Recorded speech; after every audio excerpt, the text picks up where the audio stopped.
hermanos? Yo diría, si realmente prestamos atención al himno inicial, yo ya no tendría que predicar. Ya con eso sería suficiente. Qué escena, hermanos, qué descripción más hermosa de aquellos que esperamos a Cristo Jesús, abrirlo con los brazos abiertos, decir, este es mi Dios, a Él le he esperado. Qué bueno poder terminar con este mundo que solamente nos ofrece maldad, que nos ofrece simplemente problemas, enfermedades, decepciones. Sí, Cristo, ven pronto. Amén. La iglesia de Dios pide que venga pronto. Quiero confesarles, hermanos, que tenía un gran conflicto y el tiempo siempre es el más enemigo de aquellos que estamos acá. Y tenía un conflicto en cuanto al tema, porque, yo tengo que hablar a la iglesia, y en este caso en la iglesia Fidelidad, acerca de la preparación que tenemos que tener para poder enfrentar los retos que nos vienen. Ya doy gracias a Dios de que ya veo que estamos dando los primeros pasos en cuanto al mecanismo de función de la iglesia, que es el evangelismo, que es aportar, que es tener programas. No es simplemente reunirnos, no es hacer esto una iglesia más, no es simplemente crear un club social donde nos sintamos bien, donde nos venimos. No, hermanos. Entonces tenía un conflicto porque tenemos que preparar. La iglesia ha estado estudiando el libro de Hechos, lo que le costó a los primeros misioneros, Pablo, Silas, Timoteo, Lucas. Como se dice corto, pero por ejemplo, ellos dicen fueron de Antioquía a Listra, y no sabemos que en ese pequeño trayecto y en esos 3 segundos que leemos, les tomó 800 kilómetros o les tomó 1200 kilómetros, donde ellos lucharon contra diferentes cosas, contra el clima, estuvieron expuestos a peligros, a ladrones, a fieras. Fueron insultados, fueron apedreados, fueron encarcelados, y sin embargo, como dice el libro de los Hechos, la mano de Dios estaba con ellos. Entonces tenía ese conflicto, pero también por otro lado, porque ya en otras predicaciones ya lo había hecho. De hecho, la última fue acerca del libro de Hechos, capítulo 9. Pero también nosotros tenemos que hablar el mensaje de la iglesia que tenemos que predicar, que es la verdad presente, que es lo que nosotros estamos viviendo. Y dentro de ese marco, yo le voy a pedir al hermano que me pongan, tengo 2 imágenes solamente que voy a presentar. Mire el otro, que dice la hermana de Guay acerca del capítulo de un versículo nada más, y que le aclaro, hermanos, por motivo del tiempo, estas características que yo le voy a presentar aquí son superficiales. Yo no puedo meterme de lleno en todas ellas, ni en cada una de ellas, porque no me alcanzaría el tiempo. Sin embargo, es para que aquellos que nos visitan, y también pensé en ellos, en las visitas, en aquellos que están aprendiendo y que quieren unirse a nuestra iglesia, puedan entender qué es lo que está aconteciendo en este tiempo de manera breve o de manera así, digamos, superficial, en el sentido de que hay cosas que no me puedo meter totalmente de lleno. Pero mire lo que dice la hermana de White con respecto al capítulo 24 del libro de Mateo. Dice, me ha sido presentado repetidas veces como algo que debe ser atraído a la atención de todos. Vivimos hoy en el tiempo en que las predicciones de este capítulo se está cumpliendo. Totalmente, absolutamente de acuerdo. Expliquen nuestros predicadores y maestros estas profecías a aquellos a quienes instruyen. Excluyan de sus discursos los asuntos de menor importancia y presenten las verdades que decidirán el destino de las almas. Y esa es la verdad, hermanos. Una de las señales que el Señor Jesucristo en el capítulo 24 del libro de Mateo dejó para que nosotros pudiéramos identificar en el tiempo en que estamos. Yo sé que para muchos puede ser que no sea algo nuevo, pero para mi hermano que está aquí y los que están ahí atrás, para que usted sepa en qué condición estamos nosotros y lo más importante es qué tan pronto o qué tan cercano está la venida del Señor. Está muy cercano o más cercano de lo que nosotros pensamos o estamos en nuestra mente, digamos, calculando o analizando. Vamos a ver la otra foto. Dice, para que entendamos, hermanos, que lo que vamos a leer no es simplemente una historia que ocurrió hace 2000 años o 3000 o 4000 años, sino que lo que antes, como dijo Pablo, se escribió para nuestra enseñanza, para aquellos que han alcanzado el fin del siglo, sepamos exactamente dónde estamos y cuánto nos falta. Mire lo que dice también la hermana de White, dice, la ruina de Jerusalén sería símbolo de la ruina final que abrumará el mundo. Las profecías que se cumplieron en parte en la destrucción de Jerusalén se aplican más directamente a los días finales. Hermano, ¿quiere usted saber qué sucedió en Jerusalén? ¿Qué sucederá en nuestros tiempos? Estudie lo que sucedió en el pasado y todo se va a repetir con abrumadora exactitud. Así como los líderes de la iglesia persiguieron a aquellos que estaban proclamando la verdad, así como el sistema de sacerdocio y los sacerdotes y los dirigentes se corrompieron y persiguieron a aquel que venía a ser el símbolo de la salvación o que es el símbolo de la salvación para la raza humana. Así como lo rechazaron, así como rechazaron a aquellos, así como rechazaron también el mensaje, como el mismo pueblo de Israel rechazó a Jeremías con su mensaje, a Isaías, así como persiguieron a los discípulos, a los apóstoles, de la misma manera todo eso ocurrirá en nuestros tiempos y va a ocurrir. Por eso es que es necesario preparar y saber a lo que vamos a enfrentarnos. Dice la profecía del Señor en Mateo 24, me quedé en aplicará en los tiempos finales, dice, estamos ahora en el umbral. Y si usted no entiende la palabra umbral, hermanos, es que estamos en la orilla, o sea, ya cerca del tiempo, o sea, de que se termina, estamos en el umbral de acontecimientos grandes y solemnes. Nos espera una crisis como jamás ha presenciado el mundo. Y sí, a ese camino nos estamos dirigiendo, a una crisis inevitable, una crisis inexplicable. Porque si usted se pone a analizar lo que en estos momentos este país, este gobierno está haciendo, y por eso les decía que no me puedo meter en una profundidad, pero que sí por lo menos les dejo y les despierto a cada uno de ustedes la necesidad de investigar y de preocuparse por sus vidas, por su salvación. Está haciendo algo totalmente inexplicable, de una manera en el ámbito económico, cómo este señor está amenazando, este señor Donald Trump, el presidente de ese país, amenaza a los demás países con tarifas, cómo él, es que nosotros vivimos un sistema tan frágil, que una palabra o algo que este señor diga desploma las bolsas, se desploman las bolsas y se desploma la economía de Estados Unidos.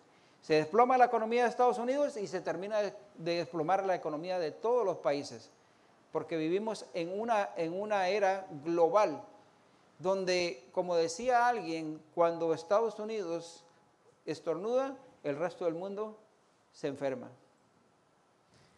Estamos al borde de una crisis, estamos al borde de no solamente en lo económico, sino también en lo político y lo religioso, donde vemos los casos que se están dando actualmente, ahora que se está hablando esto de los famosos Epstein, los files, Epstein Files, donde detrás de eso hay una tremenda corrupción política. Y lástima que no es el tema, y ni siquiera he entrado al tema, hermanos, pero lástima que no es el tema, pero tengo estoy preparando un tema o una conferencia donde muestra 4 razones por las cuales se impondrá la ley dominical.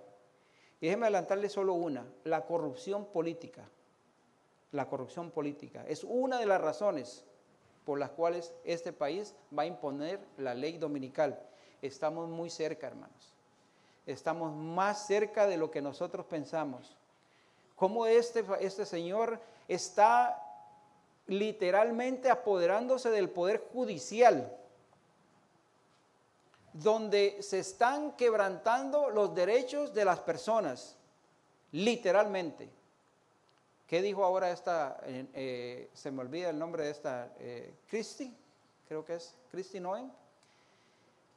La secretaria de Inmigración le dijo que la jueza o el juez que dictó acerca de cómo se deberían de tratar a los inmigrantes, o no solo a los inmigrantes, sino cualquier persona que tenga derecho a defenderse, le dijo que era una idiota, así con esas palabras. ¡Qué fuerte! Le dijo que ella iba a seguir haciendo lo que ella venía haciendo, que no le iba a importar lo que la jueza estaba diciendo. Las condiciones sociales, ni qué hablar. La violencia, lo que habla acerca de Mateo, todo lo que habla acerca de Mateo. Y déjeme que en esta tal vez media hora, hermanos, pueda por lo menos darle algunas características de este versículo, del versículo 37, específicamente del libro de Mateo. Y antes de escudriñar la palabra del Señor, vamos a orar brevemente. Señor, te damos gracias porque tú nos das la luz. Aquí la tenemos, Señor, la tenemos al frente nuestro, la tenemos a nuestro alcance. Permita que el Espíritu Santo haga una cirugía espiritual y rompa todos nuestros preceptos y saque toda esa basura de este mundo y nos abra la luz al entendimiento para que nosotros podamos saber en los tiempos que vivimos.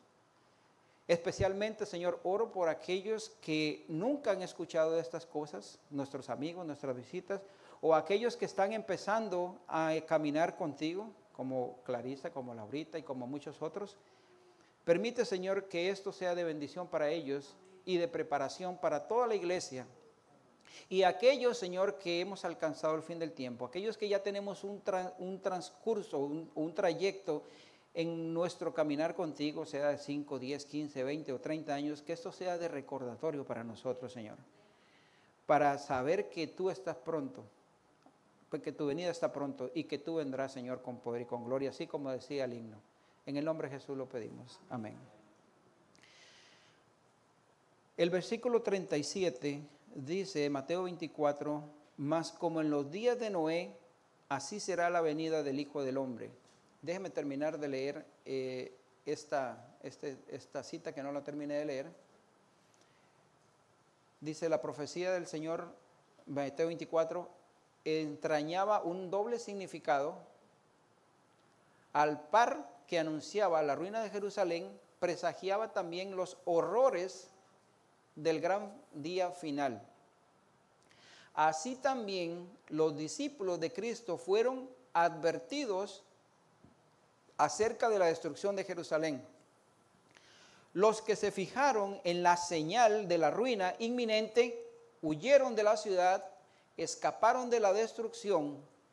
Así también ahora hemos sido advertidos acerca de la segunda venida de Cristo y de la destrucción que ha de sobrecoger al mundo.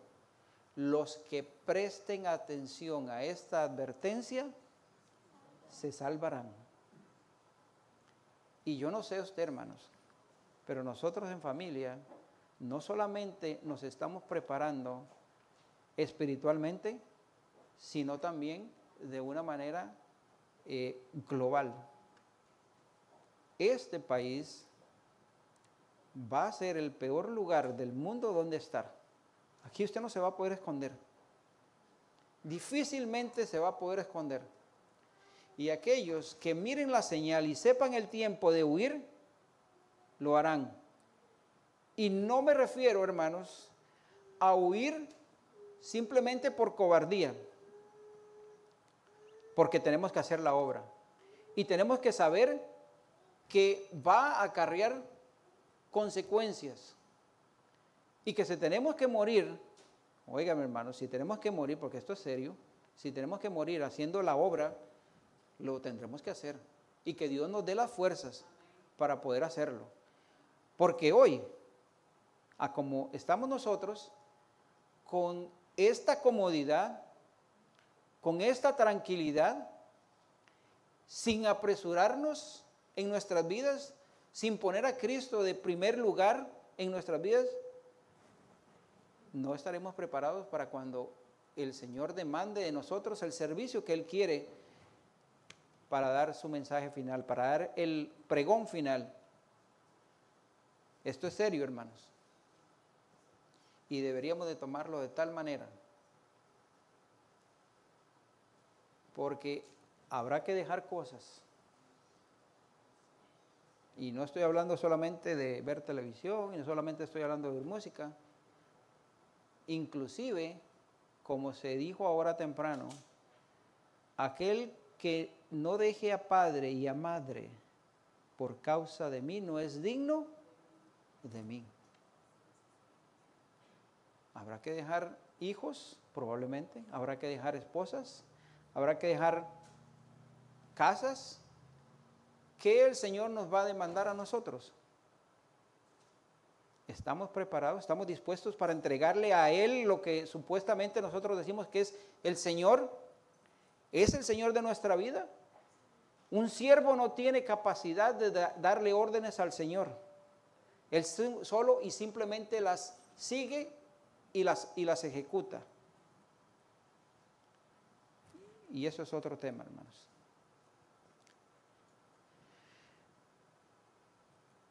Curiosamente, vamos a ir de regreso hasta Génesis y quiero en lo que yo pueda y lo que pueda desarrollar, quiero que ustedes hagan y vayan haciendo en su mente un paralelo de lo que se dice en Génesis con lo que estamos viviendo ahora y cómo la Biblia también muestra ese paralelismo. Lo vamos a ver en los textos, tanto en Génesis como en Apocalipsis, y en diferentes partes, pero generalmente en esas dos. Y cómo es que la Biblia tiene un solo tema, desde Génesis hasta Apocalipsis, que no son historias, son enseñanzas. Cómo eso nos enseña que el tema de la Biblia es la salvación de la humanidad. Desde Génesis capítulo 3:15, donde el Señor comenzó y le dio la promesa que vendría alguien que pisaría a la cabeza de la serpiente, hasta Apocalipsis, donde el Señor viene y retorna con gloria. El tema de toda la Biblia es Jesucristo, simple y sencillamente. Ahora, como dato curioso, esto ocurre en el capítulo 7, y es el séptimo gran evento. No tengo tiempo para explicarlo, pero es un ciclo, se cumple un ciclo. El 7 siempre es como un ciclo, como algo cíclico. Ahora observemos algunas, y no están en orden, hermanos, discúlpenme, yo después lo vi y digo, mejor lo hubiera puesto un poquito más en orden, pero no están en orden, pero vamos a ver ciertas características que habían en el tiempo de Noé, porque dijo el Señor, cuando miren las señales, cuando miren estas señales, ¿verdad? Sepa que el tiempo está cerca, es lo que dice Lucas. El Señor le dijo esto a sus discípulos para advertirlos que cuando viéramos esto, sabíamos que Él estaba pronto para regresar. Entonces, el Señor nos dio una pista. Él dice, bueno, si ustedes quieren saber cómo van a ser los tiempos en que mi venida va a estar inminente o pronta, dio una lista grande, rumores de guerra, hambres, pestes. No voy a hablar de todo eso. Simplemente, Él dijo también algo, dijo, como en los días de Noé. Entonces tenemos que averiguar cómo eran los días de Noé. ¿Cuál era la condición? ¿Cómo estaba la gente? ¿Qué pasaba en ese tiempo? Tenemos que aprender para poder observar y poder reconocer. La primera está en Génesis 3 y 4. Y dice de la siguiente manera. Y Abel trajo también de los primogénitos de sus ovejas, de lo más gordo de ellas, y miró Jehová con agrado a Abel y su ofrenda. Hago una pausa y vamos a Apocalipsis 13:8 para hacer una comparación y un paralelismo. Apocalipsis 13:8 dice, y la adoraron todos los moradores de la tierra cuyos nombres no estaban escritos en el libro de la vida del Cordero, que fue inmolado desde el principio del mundo. ¿De qué estamos hablando aquí, hermanos? De adoración. ¿Qué es lo que había en los días de Noé? ¿Qué ocurrió con Abel? ¿Y qué es lo que va a ocurrir en los finales de los tiempos? Nos enseña algo, una falsa adoración. Eso es lo que había. Entonces, no es lo que el hombre piense, y como le dije, hermano, disculpen, pero no tengo tiempo para ir en cada detalle, porque solo en esto podemos predicar todo el resto de la tarde. Pero quiero enseñar diferentes características. Pero entonces, ¿qué es lo que estaba pasando? Que había una falsa oración. No es lo que el hombre piensa que debe hacer, lo que debe de darle a Dios, es lo que Dios ha demandado. Es lo que está escrito en su palabra. Es lo que la ley de Dios nos dice a nosotros.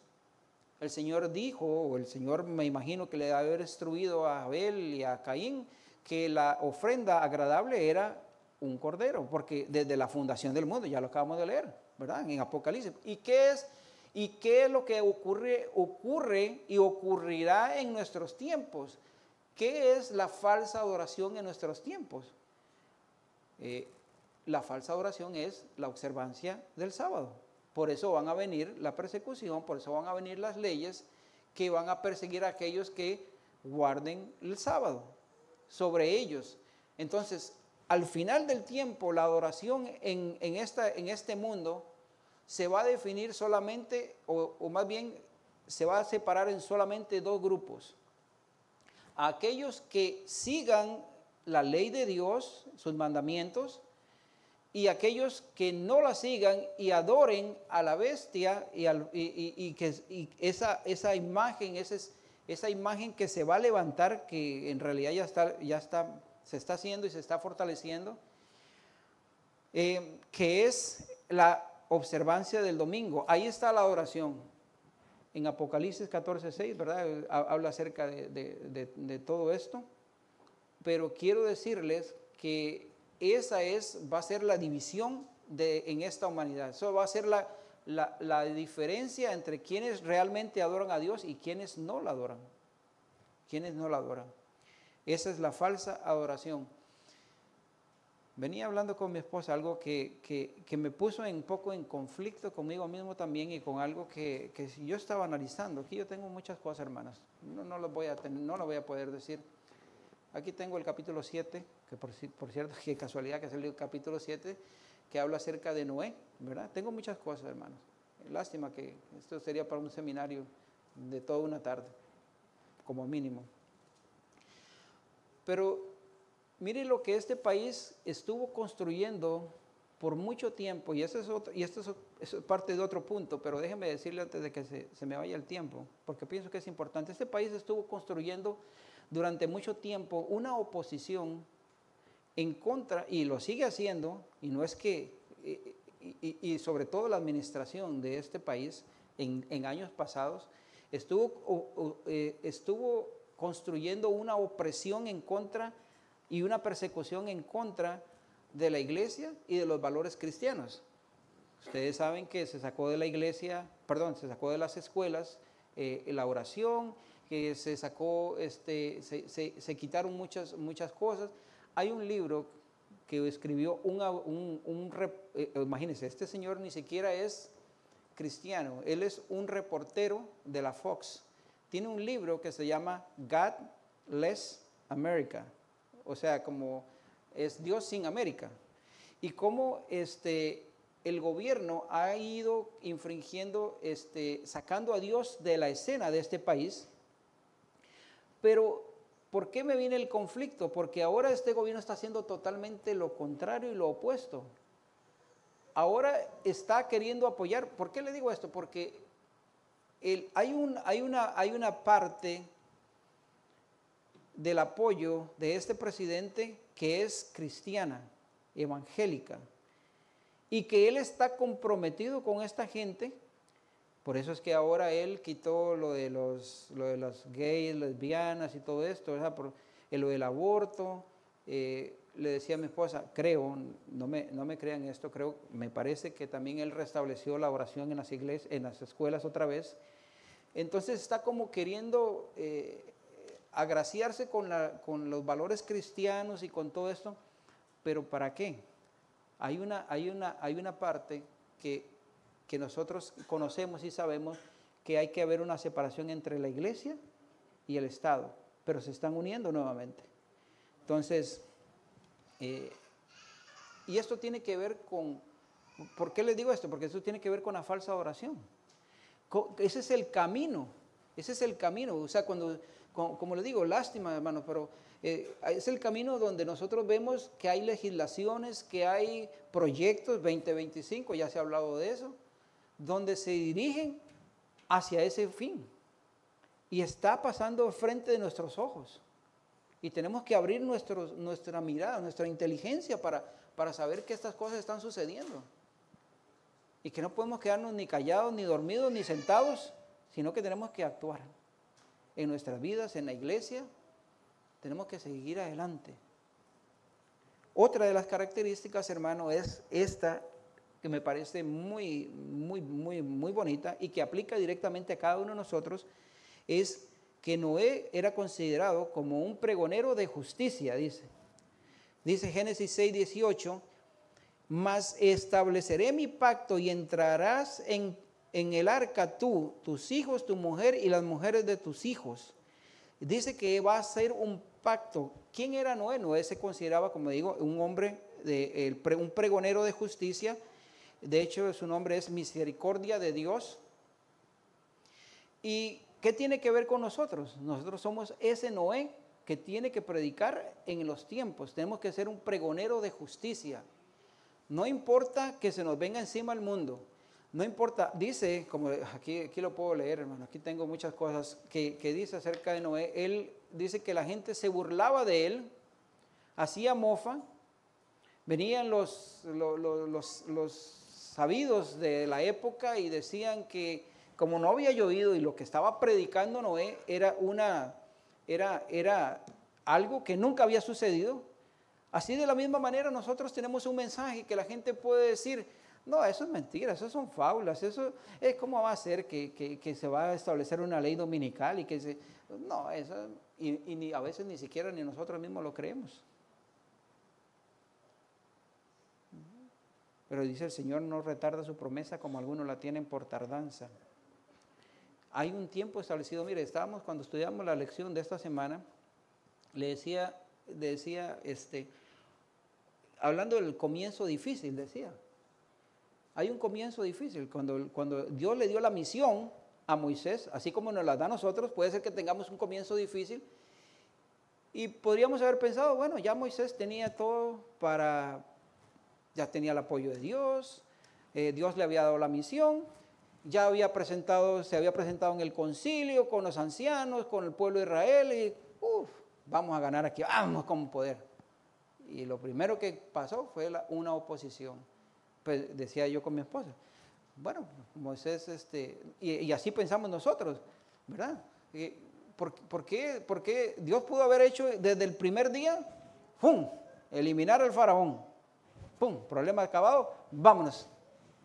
No, hermanos, Dios tiene su tiempo. Dios tiene su tiempo y tenemos que tener paciencia y saber que Él es soberano y que Él es perfecto en sus caminos. No hay otra cosa. Entonces, nosotros tenemos que entender que Dios puede acabar esto en un segundo. Dios puede mandar a Jesucristo, porque uno puede decir, bueno, pero ¿por qué no viene Jesús ya? O sea, Señor, ven. Pero el Señor no tarda su promesa. El Señor no la tarda. Nosotros tenemos que dar el mensaje, ser pregoneros de justicia. Mire lo que dice Hebreos 11:7. Por la fe Noé, cuando fue advertido de las cosas que aún no sé qué, no se veían. Así nosotros hemos sido advertidos de las cosas que no hemos visto todavía. ¿O usted ha visto ya la persecución final? No la hemos experimentado. Aquí estamos sentados plácidamente. Aquí no nos persiguen. No nos cierran la iglesia porque es sábado, gracias a Dios. Pero dice de las cosas que no se veían con temor. Y la palabra temor habla acerca de la reverencia. Habla acerca de creerle el mensaje a Dios. Preparó el arca en su casa, preparó el arca en que en su casa se salvase. Y por esta fe condenó al mundo y fue hecho heredero de la justicia que viene por la fe. El mensaje que nosotros damos es tan importante que lo que hace es que condena al mundo. O está con Dios o no está con Dios. Mire, hermano, no hay nada más, yo digo, aterrorizante que la enseñanza, que la luz, es la palabra que iba a utilizar, que la luz que nosotros tenemos es tan grande que Dios va a demandar de nosotros más de lo que no hubiéramos sabido. Tenemos una responsabilidad personal, a nivel personal, tenemos una responsabilidad que entre más nosotros conozcamos, menos tenemos argumentos para decirle al Señor, no, mira, yo no sabía. O sea, si usted no quería oírle este mensaje, ya muy tarde, hermano, ya lo oyó. Ya usted sabe lo que demanda, ya usted sabe lo que el Señor está diciendo en esta mañana, ya usted sabe lo que dice el Señor, ya somos responsables, nos hacemos responsables, mejor no hubiéramos oído nada, pero ya lo vimos, ya no podemos hacer nada, nos tenemos que quedar con eso. Tercero, hermanos, y yo no voy a llegar ni siquiera a la mitad, pero no importa, lo que oigamos que sea la palabra del Señor. La violencia en el mundo, y por eso usted ve que estoy haciendo estoy hablando acerca de dos párrafos, uno en el Antiguo Testamento y en el Nuevo Testamento, que representa también la confirmación. En Génesis 6:11 dice, y se corrompió la tierra delante de Dios y estaba llena de violencia. Mateo 24 dice, oiréis de guerras, rumores de guerras, mirad que no os turbéis, porque es necesario que todo esto acontezca, pero aún no es el fin. Se levantará nación contra nación y reino contra reino.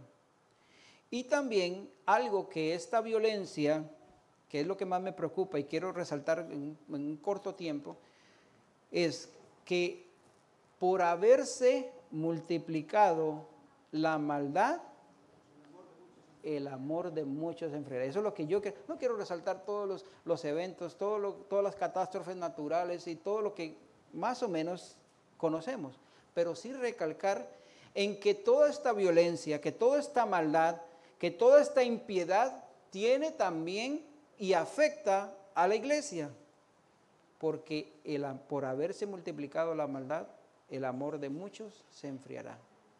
¿Qué es lo que se le dice a la iglesia, a la primera iglesia? Perdiste el primer amor. Perdiste el primer amor. No nos dejemos que esta maldad y este mundo nos atrapen. Porque no solamente la maldad, es la violencia, es la injusticia, son muchas cosas. Son también todos aquellos entretenimientos que hay en este mundo que hace que el amor de muchos se enfríe. Tenemos que comenzar a amar a aquellos que están en necesidad. Tenemos que comenzar a hacer la obra que el Señor nos ha encomendado. Es tener esa compasión que Cristo tenía por las almas. Es entender que cada alma, cada ser humano es un potencial hijo de Dios. Y que cuando nosotros nos encerramos en nosotros mismos, lo único que hacemos es negar la salvación a estas personas. Lo mínimo, siervos inútiles somos, dice la palabra del Señor, porque lo mínimo que Él nos ha pedido es lo que hacemos. Y por eso es que yo quiero que esta iglesia sea una iglesia diferente. Y yo lo creo. Y yo creo que puede ser diferente y va a ser diferente. Nosotros tenemos el talento, tenemos los recursos para que esta iglesia sea diferente y marque la diferencia en el mundo. Tanto en la predicación como también en la ayuda, como también en el evangelismo. Me alegra que nosotros, algo que me dio mucha alegría hoy, que me motivó hoy, fue saber que tenemos un plan. Y eso es lo que tenemos que hacer, tenemos que enfocarnos en el plan. Tenemos que enfocarnos en las almas, en querer y amar a aquellos que no han sido alcanzados. Dice, la otra característica es Dios es sacado de la sociedad. Y aquí yo tengo apuntados, no voy a entrar mucho en esto porque ya un poco hablé sobre eso, acerca de lo que la teoría de la evolución, la Revolución Francesa, cómo es que el ser humano, para excusarse de sus pecados, para excusarse de presentarse ante la justicia de Dios, ha tomado muchísimas. Esto es solamente la evolución, yo lo puse aquí como un ejemplo, ¿verdad? Y cómo igual lo vimos hoy, que vean qué casualidad también, lo vimos con el faraón, dice, ¿quién es Dios? ¿Quién es Dios? Y no voy a dejar al pueblo de Israel ir. Esa arrogancia, este mundo tiene esa arrogancia. ¿Quién es Dios? ¿Quién es Dios para que interrumpan mi vida? Le decía yo cuando comentábamos con mi esposa eso, le digo, es que lo que pasa es que a nosotros nos incomoda, nosotros somos como el faraón también. Podemos aplicar eso a nosotros mismos, nosotros somos como el faraón. Yo estoy aquí gobernando en mi vida. ¿Quién es Dios para que me venga a sacar aquí, que me diga lo que yo tengo que hacer? O sea, lo podemos aplicar ahí de la misma manera. Pero no, hermanos, tenemos que entender que Dios es soberano y que Él es nuestro Señor. Podríamos hablar de esto, de cómo Dios ha sacado, ya hablé un poquito acerca de eso, hablé acerca del libro también. Hay algo que me llama la atención de este libro, de este señor, hermano, déjenme buscarlo por acá porque tenía que haber traído el iPad y no lo traje. Pero déjenme, aquí lo tengo, si me tienen paciencia. Hay algo que este autor, que sin ser cristiano, dice algo muy interesante. Hablando de todo esto de sacar a Dios, aquí lo tengo, hermano, se llama Estados Unidos en guerra contra Dios, ¿verdad? Para que vean el título de este. Que sin ser cristiano, dice lo siguiente, y me pareció tan familiar. Dice, se avecina la tormenta perfecta. Esa palabra, la tormenta perfecta, eso es un término muy adventista. La Casa Blanca está librando una guerra sin cuartel contra todas las libertades religiosas. Las escuelas públicas están adoctrinando a nuestros hijos con el evangelio del secularismo. Hollywood está vomitando toxinas en nuestros propios hogares.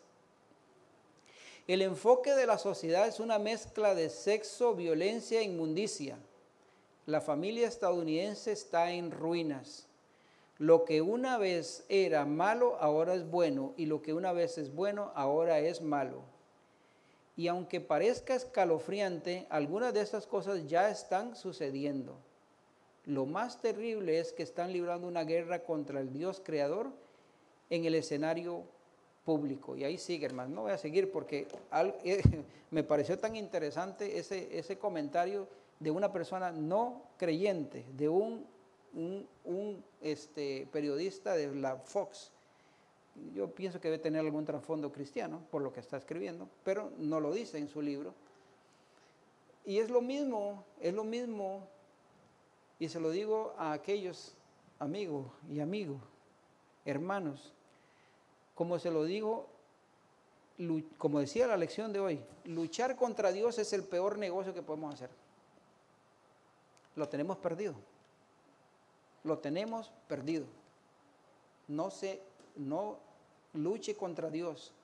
Simplemente haga lo que Dios le está llamando. A aquellos que ya estamos en la iglesia para santificarnos, para seguir adelante, para hacer la obra, y aquellos que no lo han aceptado, para que entiendan que no hay vida, que no hay salvación si no es en Cristo Jesús. Solamente. ¿Habrá un juicio? Les voy a pedir con todo. Regálenme 10 minutitos, hermanos. Ok. Gracias, hermano. Gracias. Habrá un juicio. El diluvio es el juicio de Dios contra las naciones idólatras, rebeldes y apóstatas. Dice en Hebreos 11:7, que ya lo leímos, por la fe fue advertido acerca de las cosas que aún no se veían.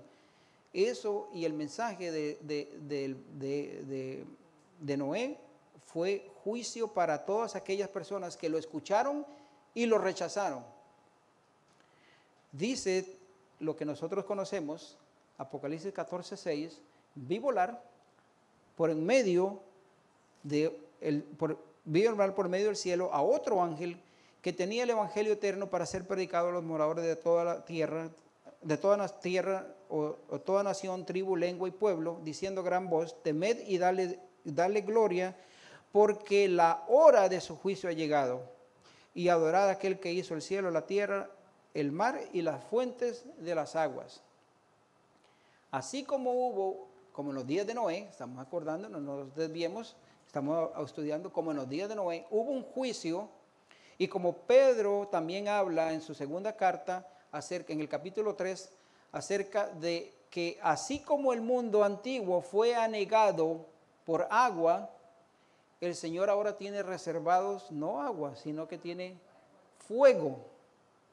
Y todas las cosas, dice Pedro en capítulo 3, versículo 16 creo que todas las cosas serán destruidas por fuego. De la misma manera, el juicio de Dios es inminente, no es opcional. Dice, pero el día del Señor vendrá como ladrón en la noche, el cual los cielos pasarán con gran estruendo y los elementos ardientes serán deshechos, y la tierra y las obras de ella serán quemadas. Y mire la advertencia que hace Pedro acá. Dice, puesto que todas estas cosas han de ser deshechas, ¿cómo no debéis vosotros andar en santa y piadosa manera de vivir? ¿Cómo, hermanos? La pregunta es, ¿cómo no estar preparados ante el juicio de Dios? Y sabemos que ya el juicio ha empezado. Tampoco voy a hablar de eso porque me metería en otra enseñanza. Pero el juicio de Dios ya empezó y empieza por la casa. Lo dice la palabra del Señor también.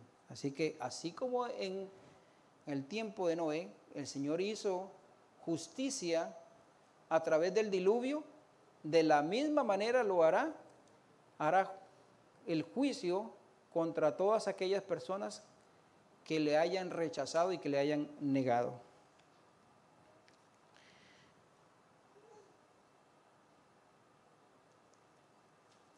Dice, también tengo acá, el mensaje de Noé, del remanente también, que nosotros, o sea, Noé representa al remanente también, separará al mundo en dos grupos, como ya lo dije, los que aceptan o los que le rechazan. Dice Apocalipsis 14, 14 al 18, miré y he aquí una nube blanca, y sobre la nube uno sentado semejante al Hijo del Hombre, que tenía en la cabeza una corona de oro, y en la mano una hoz aguda. Y del templo salió otro ángel clamando a gran voz al que estaba sentado sobre la nube, dice, mete tu hoz y ciega, porque la hora de cegar ha llegado, pues la mies está madura. Ahí está la primera cosecha, la cosecha de la mies. El mensaje del tercer ángel lo que hace es madurar estas dos cosechas. ¿Y quién va a dar el mensaje de los tres ángeles? Exactamente. Ese es el Noé, pregonero de justicia. Eso es el mensaje que tenemos que nosotros predicar. Ese es el mensaje que condena al mundo, ya lo leímos. Ese es el mensaje que también nos condena a nosotros mismos, porque no solo al mundo, nos condena a nosotros, si no lo aceptamos. Y la primera ciega es la mies, pero hay otra, dice. Y estaba sentado sobre la nube y metió su voz sobre la tierra y la tierra fue cegada. Salió otro ángel del templo que está en el cielo teniendo también una voz aguda. Y salió del altar otro ángel que tenía poder sobre el fuego y llamó a gran voz al que tenía la voz aguda diciendo, mete tu hoz y vendimia los racimos de la tierra, porque las uvas están maduras. Déjenme decirle, hermanos, que simbólicamente cuando se dice esta cosecha de la vendimia de las uvas, representa a aquellos que no aceptaron el mensaje del tercer ángel. Por tanto, dice que todas las plagas que están descritas acá en Apocalipsis caerán sobre ellos. Ese es el mensaje, esa es la vendimia, esa es la cosecha. Dos cosechas, la mies y las uvas. Ese es el resultado. Así mismo. Dice otra característica, cuando la puerta de la gracia se cierra, la gente sigue viviendo, sigue sus vidas como si nada. Génesis dice 7:4, porque aún pasados 7 días yo haré llover sobre la tierra 40 días y 40 noches, raeré sobre la faz de la tierra todo ser viviente. Apocalipsis 22:11 dice, el que es injusto sea injusto todavía, y el que es inmundo sea inmundo todavía. El que sea justo practique la justicia, y el que es santo santifíquese todavía. Aún a pesar del mensaje, y aquí lo dice también en el capítulo 7 del libro, que aún después del mensaje, ellos seguían viviendo sus vidas como si nada hubiera pasado. Usted le dice a la gente, el Señor va a venir pronto. El Señor está a las puertas, va a ocurrir esto, va a ocurrir lo otro. Y la gente, como dice Mateo 24, se casan y se dan en casamiento, siguen sus vidas normales, siguen sus vidas sin preocuparse, como si nada hubiera pasado. De la misma manera, así como vivieron en los días de Noé, que se daban y se casaban y se daban casamiento, la gente siguió sus vidas normales y comunes y corrientes. De la misma manera, en nuestros tiempos es exactamente igual. Otra característica aquí que dice que el ángel de Jehová es el que cierra, o en realidad no es el ángel, es Dios mismo, el que cierra el arca. Génesis 7:16 dice, y los que vinieron, macho y hembra y toda carne vinieron, como les había mandado Dios, y Jehová cerró la puerta. Dice Apocalipsis 7:3, diciendo, no hagáis daño a la tierra, ni al mar, ni a los árboles, hasta que hayamos sellado en la frente a los siervos de nuestro Dios. ¿Quiénes son los que van a hacer, así como el Señor fue el que cerró la puerta en los días de Noé, en el arca, la salvación, así también el Señor va a marcar en sus frentes a aquellos que fielmente han seguido sus mandamientos y aquellos que guarden el sábado. Ese es el sello de Dios. ¿De quién es el sello? ¿Es del hombre? Es de Dios. Y lo voy a decir aquí, hermanos. No es pertenecer a ninguna iglesia. No es pertenecer a ninguna asociación. No es de pertenecer a nadie. No, aquí el sello es, el que sella es Dios. La salvación es en Cristo Jesús, única y solamente porque no hay ningún nombre dado bajo la tierra que nada más, solamente el nombre de Cristo Jesús en el cual podemos ser salvos. El sello, el que sella es Dios. Preocúpese porque usted esté bien con Dios. Preocúpese porque usted esté guardando los mandamientos. No para que lo observen los ancianos, no para que lo observe la iglesia, no para que lo observe no para nadie, sino para que el Dios, cuando mande a sellar a sus hijos, sean para salvación. Y lo curioso de esto, hermanos, es que cuando el Señor va a sellar a estas personas, ellos no sabrán que estarán sellados, pero ya lo estarán. Y vendrá sobre ellos también lo que se llama el temor de Jacob, porque no saben, ellos no se sienten salvos, pero ya están sellados. El que cerró la puerta para salvación en el arca de Noé fue Dios, y el que sella la puerta en nuestras frentes con el sello de Dios, con el sábado, es Dios. No hay otro. El arca como salvación, como medio de salvación, y el santuario como medio de salvación. Mire qué interesante. Ya sabemos que el arca se salvaron los que entraron ahí, los animales. Mire, hasta los animales entraron, mano. Yo me pongo a pensar, mire, fueron más obedientes los animales que nosotros. Y es que no tienen conciencia, ¿verdad? Esos fueron y entraron. Me quedan un par de minutos, hermanos. Dice, porque no entró Cristo en el santuario hecho de mano figura del verdadero, sino en el cielo mismo, para presentarse ahora por nosotros. Ahora entonces el santuario celestial, el Cristo se presentó ¿por qué? ¿Por quién? ¿Para quién se mostró Cristo en el santuario celestial? Por nosotros, dice, ¿verdad? Entonces, el santuario celestial es el medio de salvación donde se encuentra, que ya lo hemos estudiado ampliamente, donde está el plan de salvación para la humanidad. Ese es el medio de salvación. El arca en su momento fue el medio de salvación. Ahora, el santuario celestial es nuestro medio a través de Cristo Jesús, a través de Él. Dice, porque no entró para presentarse y no ofrecerse muchas veces como el sumo sacerdote lo hacía con sangre ajena. Déjeme, porque yo sé que ya se me acabó el tiempo, hermano. Me quedaron unos cuantos puntos acá, pero yo no quiero pasar por alto el mensaje a las 7 iglesias en Apocalipsis.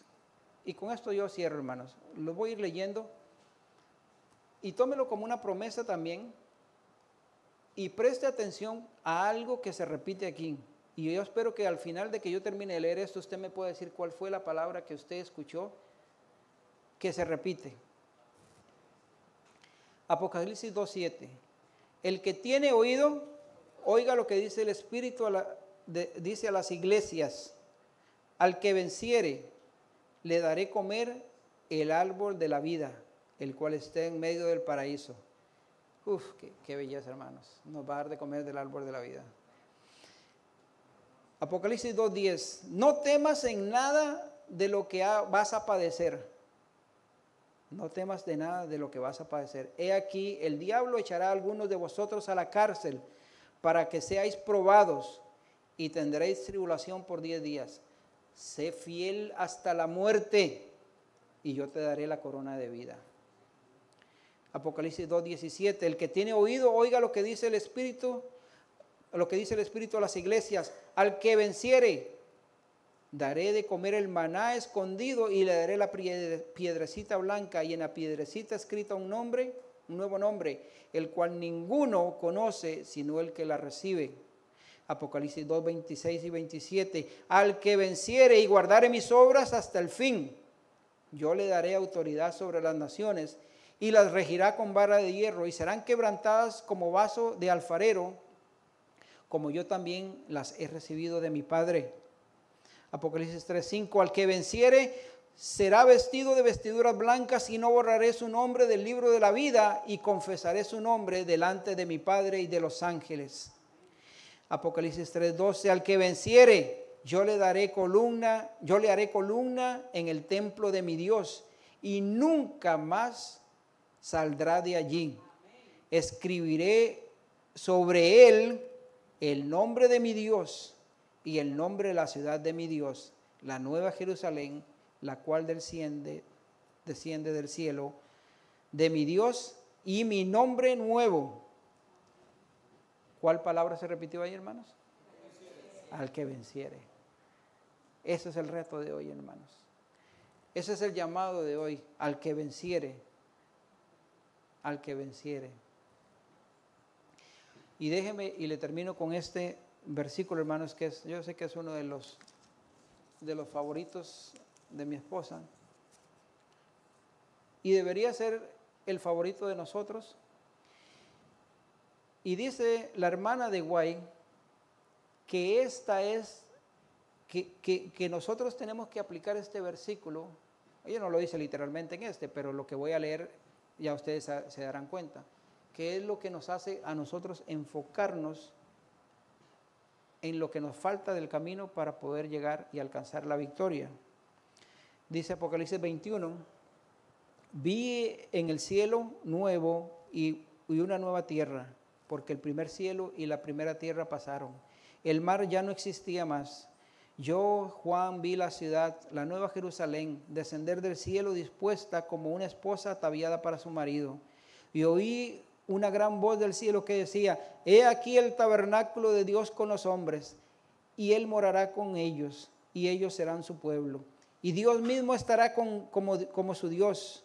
Enjugará a Dios toda lágrima de sus ojos de ellos, y ya no habrá más muerte, ni habrá más llanto, ni clamor, ni dolor, porque las primeras cosas pasaron. Y vi sentado al que estaba en el trono, y dijo, he aquí yo hago todas las cosas nuevas. Y me dijo, escribe, porque estas palabras son fieles y verdaderas. Y me dijo, hecho está, yo soy el alfa y el omega, el principio y el fin. Al que tuviera sed, yo le daré gratuitamente de la fuente del agua de la vida. El que venciere, heredará todas las cosas, y yo seré su Dios, y él será mi hijo. Oremos. Eterno Padre Celestial, te damos gracias por tu palabra, porque a través de ella, Señor, tú nos abres los ojos, nos has mostrado, y de una manera breve, Señor, porque yo sé que hay más profundidad en estos temas, pero nos has mostrado de una manera, Señor, breve, el panorama que nos espera, el trabajo que nos espera, las cosas, Señor, que vendrán. Sin embargo, Señor, tú no nos las dices para que tengamos temor.